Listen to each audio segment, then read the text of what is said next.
Hello दोस्तों, आप सभी को मेरा राम राम।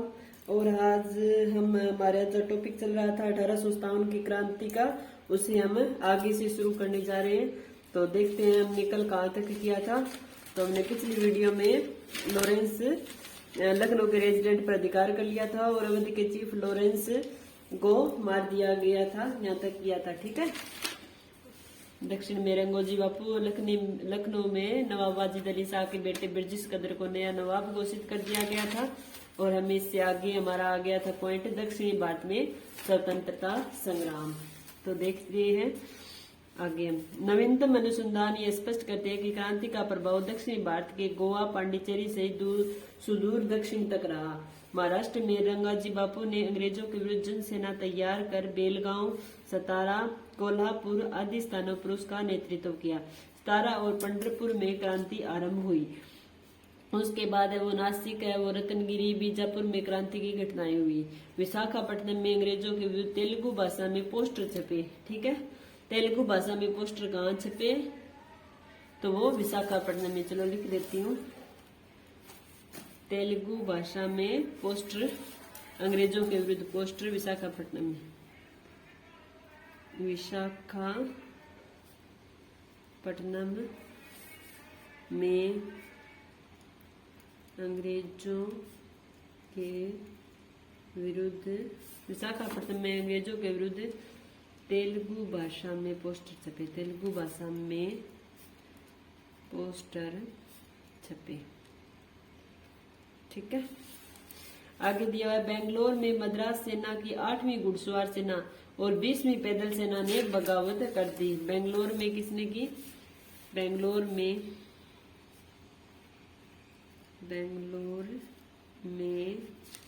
मद्रास सेना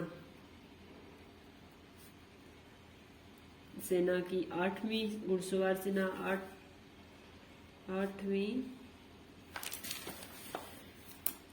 घुड़सवार सेना व 20वीं पैदल सेना ने बगावत। 20वीं पैदल सेना ने बगावत कर दी। ठीक है। आगे दिया, मद्रास में 2 हिंदू मंदिर क्रांतिकारी गतिविधियों के गुप्त केंद्र थे। तो मद्रास में 2 हिंदू केंद्र, क्रांतिकारी गतिविधियों गुप्त केंद्र कौन से थे? क्रांतिकारियों के गुप्त केंद्र कौन से थे? मद्रास के 2 हिंदू मंदिर, मद्रास के 2 हिंदू मंदिर। ओके, कोई मीटिंग बनाते थे तो वह मंदिर में जाकर बनाते थे। उत्तरी आर्ट तंजौर में भी क्रांतिकारी घटनाएं हुई। वेलोर में जमींदारों ने अंग्रेजों के विरुद्ध संघर्ष किया। मदुराई में क्रांतिकारी गतिविधियों के कारण अंग्रेज क्रांतिकारियों को कैद कर लिया गया। मालाबार, कालीकट, कोचीन आदि क्रांतियों के प्रमुख केंद्र थे। गोवा में, ठीक है, प्रमुख केंद्र थे। गोवा में दुप्पीजी रागा ने क्रांति का शंखनाद किया। ये भी एक इम्पोर्टेंट क्वेश्चन आ गया। गोवा में किसने किया? गोवा में किसने? दुप्पीजी रागा ने, दुप्पीजी रागा ने क्रांति का नेतृत्व। ठीक है, दुप्पीजी रागा गोवा में किसने किया? दुप्पीजी रागा ने। तो दमन व दीव भी क्रांति से अछूते नहीं रहे। भी दमन और दीव में भी क्रांति हुई। 1857 की स्वतंत्रता संग्राम में यद्यपि उत्तरी भारत की अपेक्षा दक्षिणी भारत में क्रांतिकारियों की संख्या कम थी। ठीक है, सबसे ज्यादा क्रांतिकारी कहाँ थे? उत्तरी भारत में थे, दक्षिणी भारत में कम थे। फिर भी अनेक क्रांतिकारी शहीद हुए व कैद किए गए। ठीक है, क्रांति में चाहे भले ही दक्षिण भारत में कम थे, परंतु फिर वहीं लोगों को भी कैद किया गया। ठीक है, नेतृत्व भी किया। दक्षिणी भारत में क्रांतिकारी प्रमुख नेतृत्व करने वाले हमने पढ़ लिए। बिरंगोजी बापू सतारा से हो गए, सेनाजी पंडित रंगा पावे व मौलवी सैयद हैदराबाद से।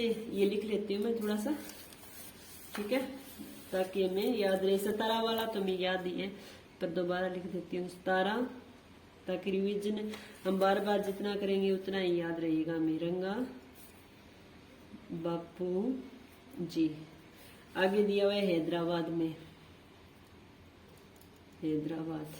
हैदराबाद में है सोनाजी पंडित,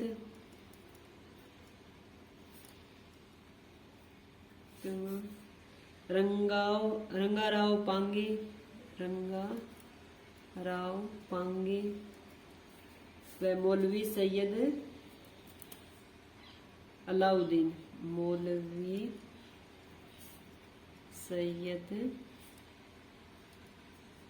अलाउद्दीन।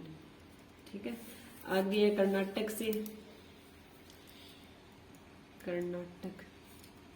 कर्नाटक में कौन कौन है? भीमराव व मुंडरकी।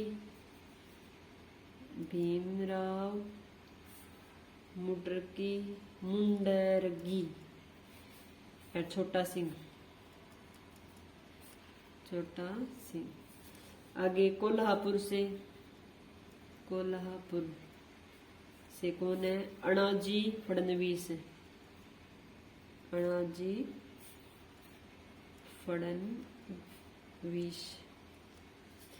आगे मद्रास से जी गुलाम गोस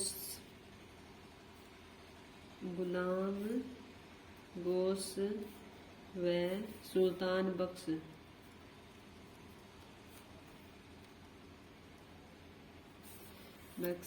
आगे है अरुणागिरी कृष्णा चिगलफुट से।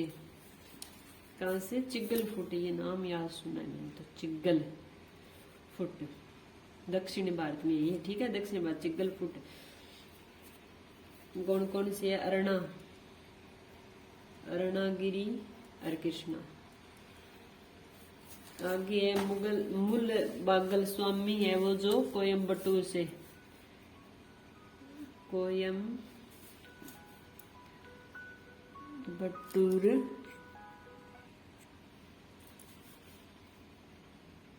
कोयम्बटूर से कौन है जी? मूल बागल स्वामी। और आगे दिए मुल्ला सली कौंजी सरकार और विजय कुदरत कुंजी अम्मा किससे है? केरल से। मूल बागल, ठीक है, मूल बागल स्वामी से, ये कोयम्बटूर से। आगे केरल से कौन है? केरल से है मुल्ला सली कौंजी सरकार। विजय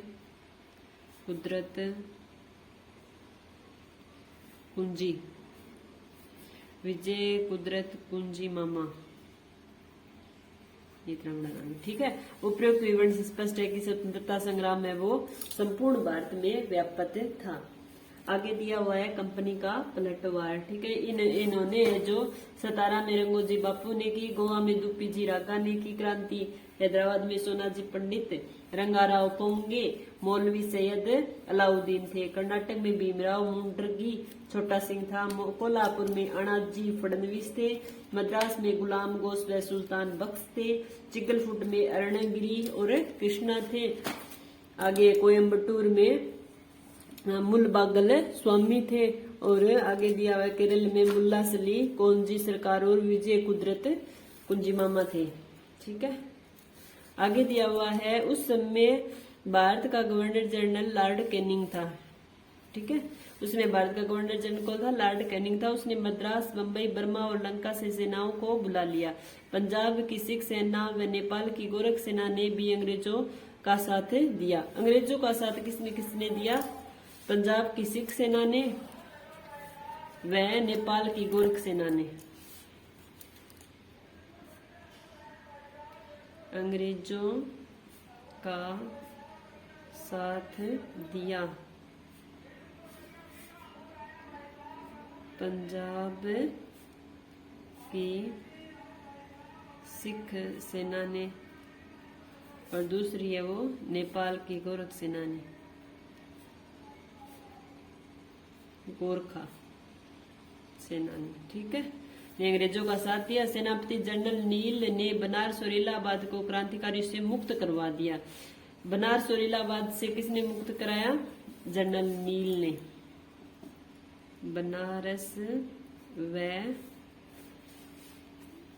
बनारस व इलाहाबाद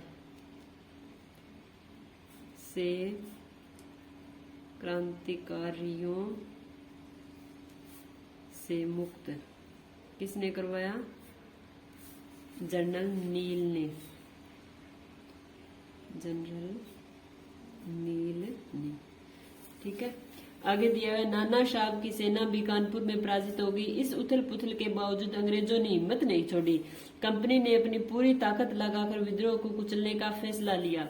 उन्होंने इंग्लैंड से और फौजी मंगवाए। विद्रोहियों को जल्दी सजा दिलाने के लिए नए कानून बनाए गए और विद्रोह के मुख्य केंद्रों पर दावा बोल दिया। भी अंग्रेजों ने पूरे दाव बेच के साम दाम दंड बेसारा लगाया कि 1857 क्रांति ने दबा लिया अपना राज्य और कर लिया पर क्योंकि सभी भारत में पूरी तरह विद्रोह फैल चुका था। सारा जान लग गया भी अंग्रेजा ने भी भारत को बाहर निकालना ही पड़ेगा, ठीक है।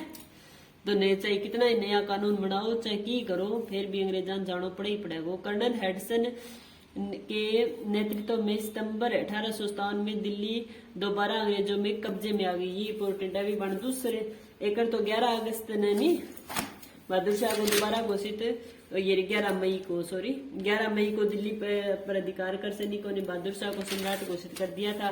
कब कर दिया? 11 मई को।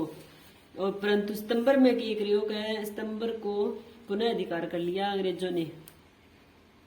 ये इम्पोर्टेंट है। सितंबर 1857 को दिल्ली पर हेडसन के नेतृत्व में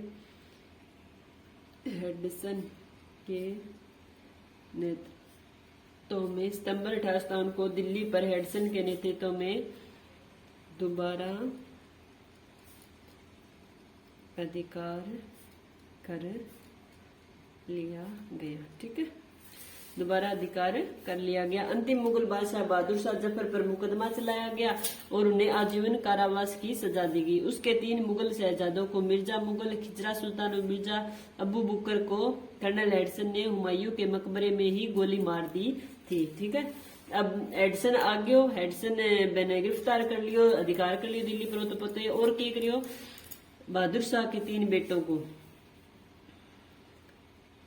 बहादुर शाह के 3 बेटों नाम के अब 3 बेटा मिर्जा मुगल, खिजर सुल्तान, आगे लिख देती हूँ मैं, मिर्जा मुगल, दूसरा है खिजर सुल्तान और तीसरा है मिर्जा अबू बकर। ओके, ये 3 बेटे थे बहादुर शाह के। तो इनको क्या किया? हुमायूं के मकबरे में ही हेडसन ने गोली मरवा दी। तो क्या किया? हेडसन ने हुमायूं के मकबरे में तीनों को गोली मरवा दी, गोली से मरवा दिया, ठीक है। तथा बहादुर शाह जफर और उनकी पत्नी जिन्नत महल को अक्टूबर 1857 को कैद कर रंगून जेल में भेज दिया गया। और उनकी पत्नी को और उससे बहादुर शाह को कहाँ भेज दिया गया? रंगून जेल में। कब भेज दिया गया? अक्टूबर को, ठीक है। अक्टूबर 1858 आ गया, ठीक है, को बहादुर शाह जफर व उनकी पत्नी जिन्नत महल को रंगून जेल में भेज दिया गया, ठीक है, भेज दिया। इसी जेल में नवंबर 1862 को बहादुर शाह जी ने अंतिम सांस ली और इसी रंगून जेल में और यहीं पर 1862 में जफर ने अंतिम सांस ली,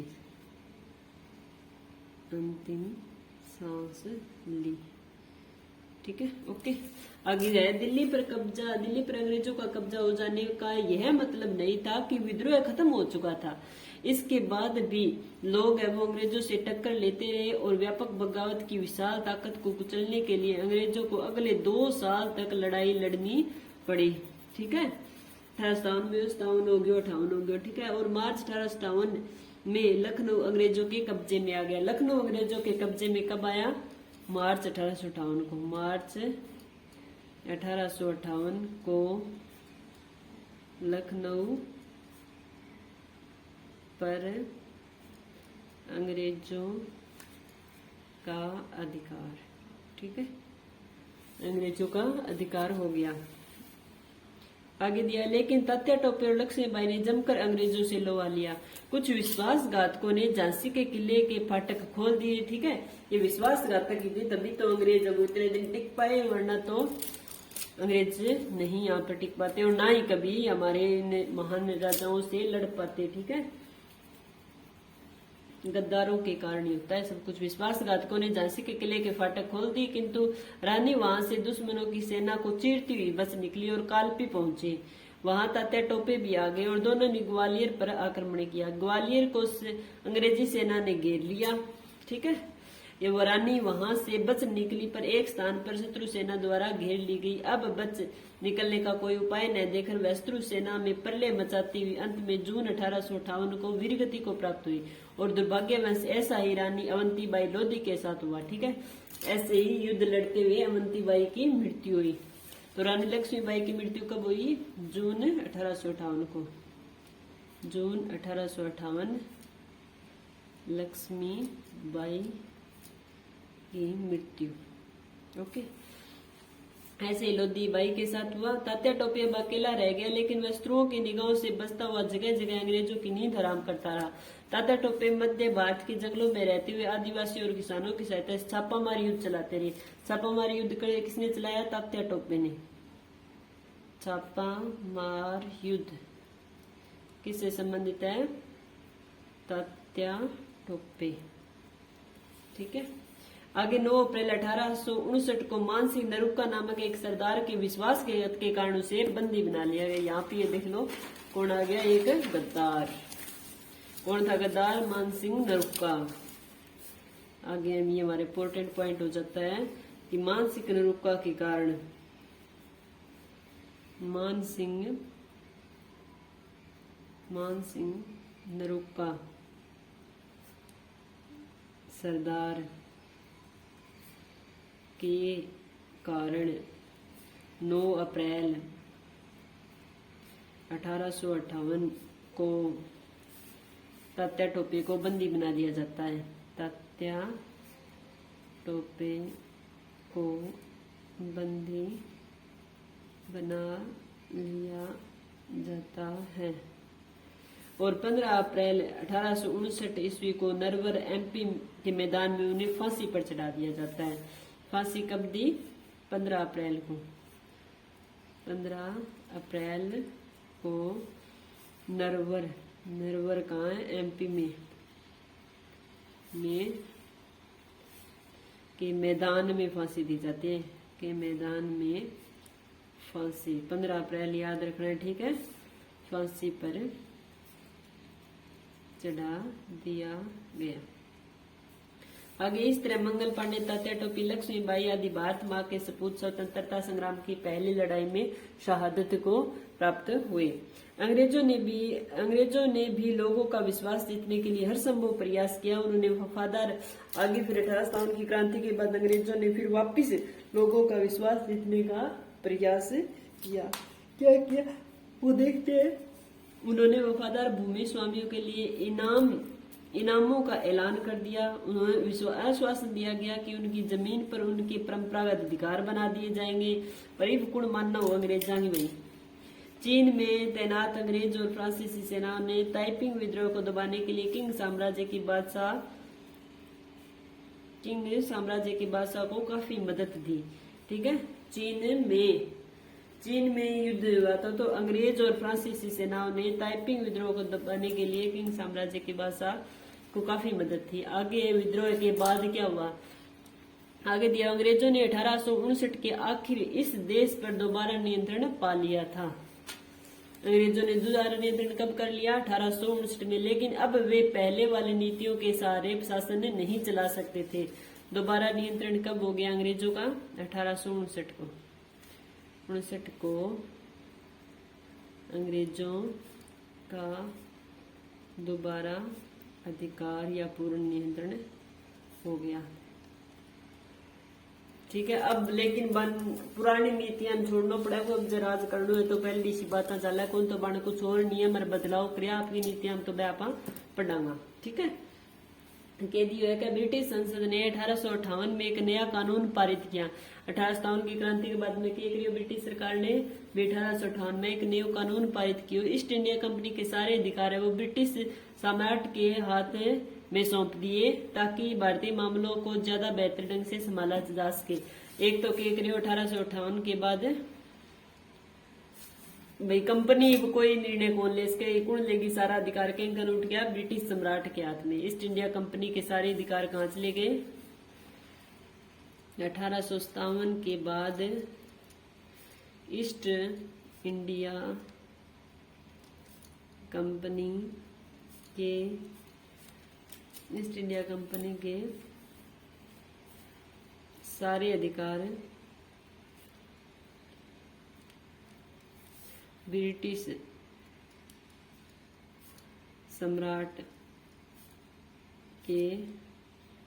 सम्राट को सौंप दिए गए। ठीक है, सौंप दिए गए। आगे ब्रिटिश मंत्रिमंडल में एक सदस्य को भारत मंत्री या राज्य सचिव के रूप में नियुक्त किया गया। एक भारत को सदस्य भी नियुक्त किया गया। ठीक है, ब्रिटिश मंत्रिमंडल में ब्रिटिश मंत्रिमंडल में एक भारतीय सदस्य बन के हो गया भारत सचिव, राज्य सचिव से क्या कहा गया, राज्य सचिव। ठीक है, एक राज्य सचिव के रूप में नियुक्त है। उसे भारत के शासन से संबंधित मामलों को संभालने का जिम्मा सौंप दिया गया। उसे सलाह देने के लिए एक भारत परिषद का भी गठन किया गया। इस राज्य सचिव के लिए किसका गठन किया गया, भारत परिषद का। भारत परिषद का गठन के लिए लिख देती हूँ अगर आपको नए ध्यान में रहे तो। राज्य सचिव के लिए किसका गठन किया गया, भारत परिषद का गठन किया गया, जिसे इंडिया काउंसिलिंग कहा जाता था। इस भारत परिषद का नाम क्या था, या इंडिया काउंसिल। ठीक है, काउंसिल कहा जाता था। भारत के गवर्नर जनरल को वायसराय का ओहदा दिया गया। और क्या किया गया, गवर्नर जनरल अब क्या हो गया,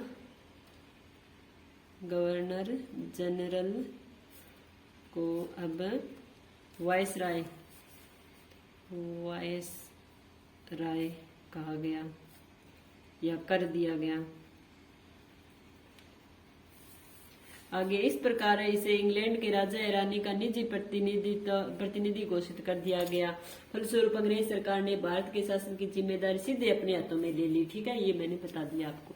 आगे दिया हुआ है कि देश के सभी शासकों को भरोसा दिया गया कि भविष्य में कभी भी उनके भू क्षेत्र पर कब्जा नहीं किया जाएगा। उन्हें अपनी रियासत व अपने वंशज जो यहाँ तक कि दत्तक पुत्रों को सौंपने की भी छूट दी गई। लेकिन उन्हें इस बात के लिए प्रेरित किया गया कि वे ब्रिटेन की रानी को अपना अधिपति स्वीकार करें। विधा सारी चीज की छूट है, पुत्र ने गोद लियो और की करो, थारी संपत्ति रखो, पर थारा नहीं जो राजा है नहीं वो स्वीकार था, ब्रिटेन की रानी नहीं करना पड़े, वो आ बात है कही गई। ठीक है, इस तरह भारतीय शासकों को ब्रिटिश साम्राज्य के अधीन शासन चलाने की छूट दी गई।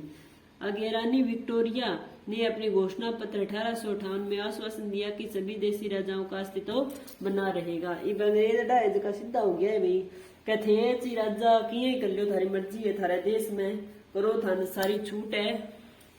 और परंतु है बा रानी है जिसकी बार रहेगी कुण, ब्रिटेन की महारानी है बा थारी रानी रहेगी। ठीक है, कब कहा गया, अस्तित्व बना रहे हैं 1858 में, यह बात लिख दी चाहे के रानी विक्टोरिया घोषणा पत्र।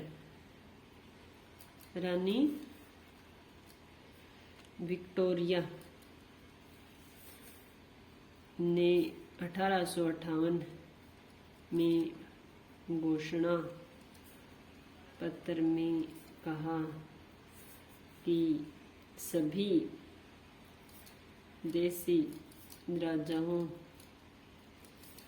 का अस्तित्व बना रहेगा। आगे दिया हुआ जागीरदार वर्ग ने विद्रोह है अंग्रेज विरोधी भूमिका निभाई, अतः अंग्रेजों ने सामंत वर्ग की शक्ति समाप्त करने की नीति अपनाई। सामंतों से सैनिक सेवा के बदले अब नगद राशि ली जाने लगी। सामंतों की सेनाएं भंग की गई, इनके न्यायिक अधिकार छीन लिए गए। जागीर क्षेत्रों के सामंतों की प्रतिष्ठा कम करने के प्रयास किए गए, उनके विशेष अधिकार भी छीन लिए गए। प्रशासन में सामंतों की भूमिका समाप्त करने हेतु नौकरशाही में अंग्रेजी शिक्षा प्राप्त अनुभवी व स्वामी भगत व्यक्तियों को नियुक्ति देना प्रारंभ कर दिया। इसके फलस्वरूप राज भगत अंग्रेजी शिक्षा एवं मध्यम वर्ग का विकास हुआ। आगे बी सेना में भारतीय सिपाहियों का अनुपात कम करने और यूरोपीय सिपाहियों की संख्या बढ़ाने का फैसला लिया गया और यह भी तय किया गया कि अवध, बिहार, मध्य भारत और दक्षिण भारत के सिपाहियों को भर्ती भी अब की तो करना पड़ा भैया, या उत्तरी भारत का लिया तो फिर विद्रोह कर देगा तो भारतीय सिपाहियां ने कम लिया भी तो ठीक है, तो विद्रोह भी कम ही होगा तो वो भी फैसला लियो गए। ठीक है, दक्षिणी भारत से सिपाहियों को भर्ती करने की बजाय अब गोरखा सिखों के आगे साथ दियो तो गोरखा और सिखों और पठानों को ज्यादा सिपाही अपन भर्ती कराएंगे, क्योंकि विद्रोह के दौरान ने अंग्रेजों का साथ दिया था। ठीक है, आगे मुसलमानों की जमीन और संपत्ति बड़े पैमाने पर जब्त की गई।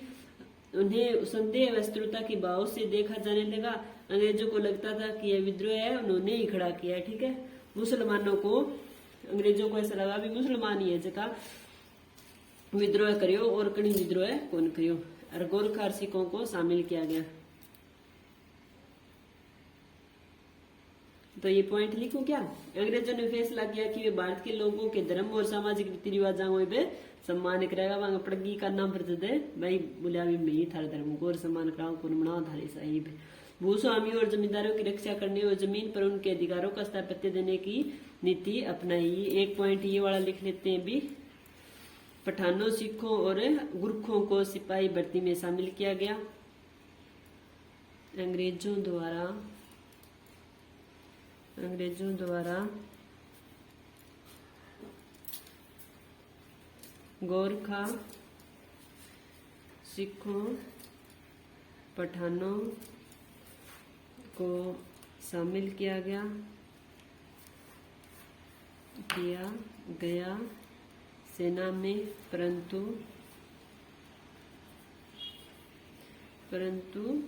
मुसलमानों